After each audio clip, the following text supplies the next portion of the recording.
All right, people, this is your boy ABC Tachini once again, and I come with you with another edition of Let's Talk About It. So, police reform in Massachusetts. Let's talk about it. Just this Sunday, that is 7/19/20, the Massachusetts Senate passed a new police reform bill. It is a 129-page bill, and then basically all that is saying is that there has to be changes as to how policing is done in Massachusetts. So, they are bringing about changes how to train these police guys, and then also how to hold them accountable should they abuse or misuse the power that has been granted to them by the people. And I believe that is the most reasonable thing to do, because as the saying goes, if you keep on adding 1 to 1, you are always going to get 2. That means if you need a system to change, then you have to make the changes, and that is what this reform is about. And the funny thing is, some police union chiefs are upset about it, and I don't know where their problem lies, because as I said, if you have a system that is not working for everybody, then there has to be changes. And I don't know. So some of them are striking, some of them are calling out of work simply because there has been a reform. I just don't get it, but let's get into it. So a little bit of history. So, policing in America in general has been a problem for a very, very long time. Since Rodney King, black people, Latino people, or people of color has been complaining about how police are brutalizing them, about how police are planting evidence to land innocent people in jail, and nobody was listening to them. And thanks to the advent of social media and camera phones, now we are actually seeing what is happening. It is not because it is happening more. No, it has been happening since. Maybe a lot more since, because there were no cameras or video evidence. People could not support their claims. And then if it gets to a point that is your word against the word of an officer, obviously they are going to take the word of an officer for you. So this thing has been happening since, whether it is Tammy Rice in the park who is playing with a gun, or whether it is Freddie Gray who gets an eye contact with the police, or whether it is how do you call it, Trevor Martin, who is just walking around in his neighborhood, or whether it is Eric Garner, who is just selling loose cigarettes, or whether it is how do you call it, Breonna Taylor, who is just sleeping in her old bedroom. Unarmed black men, unarmed Latino men are being killed, shot and killed by police each and every day, and nothing was being done to them. So this reform is needed. That is how protests come. Because there is a contract between people and the society, and if a particular group of people feel that they are not being treated fairly, if they feel that the government or the society are not sticking to their part of the contract, then they will rebel. So the contract basically says that the society says that we are allowing you to come to our society. There are these rules and regulations that are set for you to follow, and then once you follow these rules and regulations that are set, you are also going to enjoy these benefits and privileges. But when it so happens that only a group of people are enjoying the benefits and the privileges of the society, and another group of people are not enjoying it, then they will feel like their contract has been breached. And when people feel like the contract that they have with the society has been breached, then they don't care about a Target store here. They don't care about a Walmart in the society. They don't care about a Wendy's restaurant in the society. That is how people go about looting, burning, and rioting. Don't get it twisted. I'm not saying that looting or rioting should be the way, but the question is, what is the way? Because Martin Luther King was literally protesting in suit and ties, but he was shot in the freaking head. All Colin Kaepernick did to protest was to just take a knee, but he lost his job, and the president of the United States called him a SOB. And now that people are rioting and they're looting, we are still saying that that is not the right way to protest. So the question is, what is the right way to protest? Are you guys just saying just shut up and dribble? Are you saying that, well, we can treat you whatever way that you want, but you have no right to say anything about it? No, that is what brings about when people feel that the contract has been breached, the contract that they have with the society is not being respected. They don't give a shit. They don't care.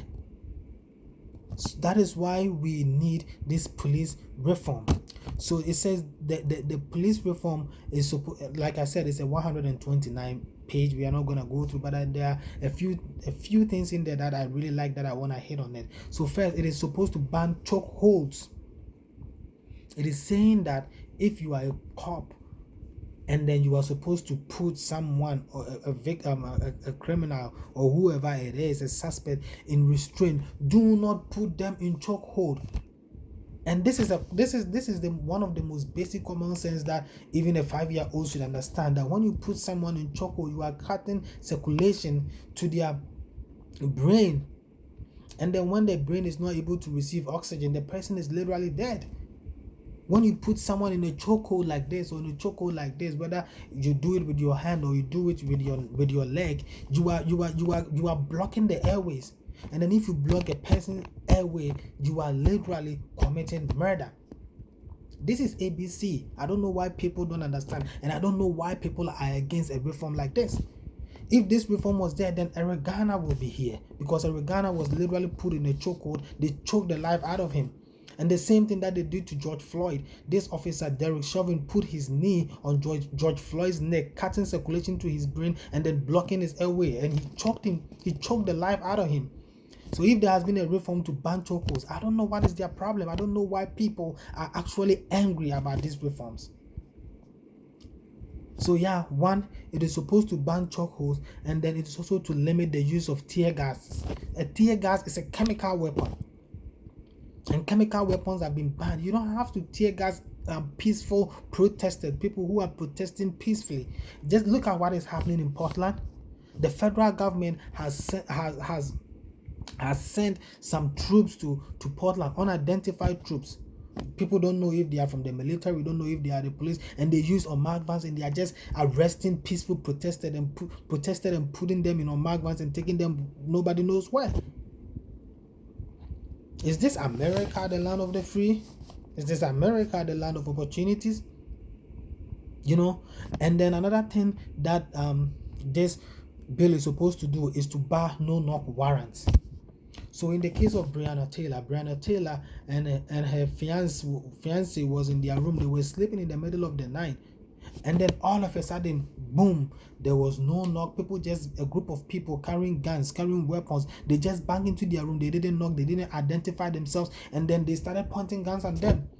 So as a natural reaction, Breonna Taylor's fiance, he had a gun. He took a gun and shot just one shot. In the next minute, Breonna Taylor was laying down there with 8 bullets inside her body. 8 bullets inside her body. And up to date, no one has been prosecuted. No one has been arrested for this, because the police has what we call a no-bar warrant. A no-knock warrant. A no-knock warrant means that if you are a suspect, you are just a suspect, a group of policemen can just bang into your room, into your house, into your apartment. They don't have to knock, they don't have to identify themselves. They can just bang in there with guns and stuff, and then approach and then come and apprehend you. Why should that happen in a country like America? And then you have a reform that is going to ban this, and people are not happy about it. And what they are pissed about it most is the part of the reform that is limiting qualified immunity. So qualified immunity says that cops cannot be held accountable in lawsuits unless their misconduct is explicitly established in the law as illegal. So what qualified immunity is saying, that state and local officials, including cops and police officers, they can only be held accountable, or they can only undergo a civil suit if the thing that they did, there has been an exact same situation where the cop was found to be guilty. So for instance, if you see a cop working in a uniform working, and then you try to videotape him, which is your right. We can record cops on duty, and then you are recording this cop, and the cop said, you cannot record me, you are under arrest, and the cop brutalizes you, harasses you, takes your phone, and then arrests you. Even if you go to court and then the judge throws away the charges that the court brings against you, you cannot countersue the court, because to be able to countersue the court, there has to be a similar situation where a cop harassed a citizen who was trying to videotape him, and then the court has to and the cop was found guilty. It has to be the exact same thing. So technically they are saying that a cop in America, a cop can harass a citizen whenever and however way they deem fit, and there should be no consequences, you know. So in 1967, the doctrine of qualified immunity. So in 1871, after the Civil Rights Act, individuals were able to actually hold cops accountable until 1967, when they introduced this qualified immunity bullshit. So it basically says police are immune unless the plaintiff can point or show a previous case in the same jurisdiction involving the exact same fact in which the court deemed the actions to be a constitutional violation. So that is what they are telling us. A cop can people almost always not file lawsuit against cop because they are just gonna throw it away because of this qualified immunity. And even this bill, this reform is good. It is not taking away the qualified immunity in its entirety. It is just limiting it, and these guys are angry. So basically, these guys are saying that give us the power, give us guns, give us baton, give us tasers, give us whatever, and let us use it in whatever way that we can, and without any accountability. And I always say the problem with policing in America is responsibility with no accountability. We've given these guys a huge responsibility of taking care of us, but they are not being held accountable in the few situations that they molest, harass, and then abuse the rights of citizens. And they have gotten so much comfortable with it. Now that changes are coming, they can't stand it. So yeah, the reform, the police reform bill has been passed by the Senate. So now it is in the House. The House also has to approve it, and once the House approves it, it becomes a law. So we are gonna follow it. Once the House approves it, we shall come and then talk about it. Until then, people, just stay safe, pray hard, take good care of yourself, and make sure that you don't have any encounter with the police. Whenever you encounter the police, just follow their orders. Do not argue with them. Do not try to. I always say you do not fight for your rights on the streets. They are gonna shoot you down. Do not argue whatever they say. Just follow their instructions, and then once you are able to get home safe to your family, then qualified immunity is being limited. We can countersue them for civil rights for a lot of money. You can file civil lawsuits against them for a lot of money. All right, people, take care of yourself. This is your boy ABC Tata Chini. I'm out.